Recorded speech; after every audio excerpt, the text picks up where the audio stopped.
So is it easy to live in a polygamous relationship? I'm a very good example.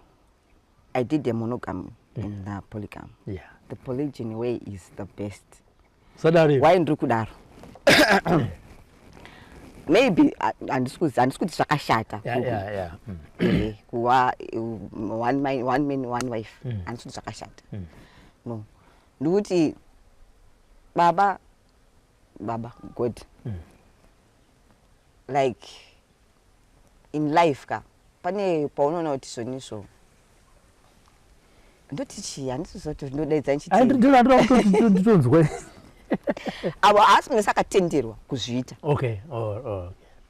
Haasi mune sakatenderwa kuzviita because unofanira kunge une a level of understanding yaunenge uinayo kuti uzopinda or kuti uzowana murume anokudza kuti ndoda kunga ndinewe iye agara ine vamwe.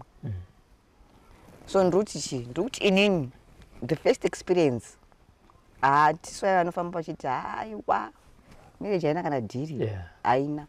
Papa ndakazopinda inoyi ndakaona ma-advantages akawanda kupfuura kwananga ndiri.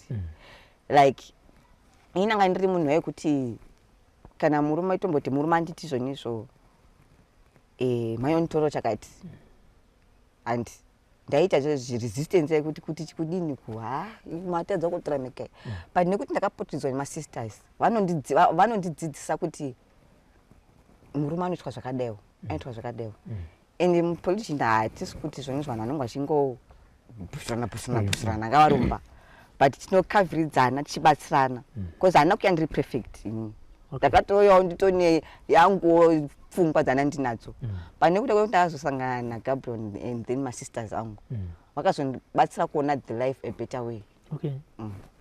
For these and more stories, tune into Zim News TV with Robert Tafumani.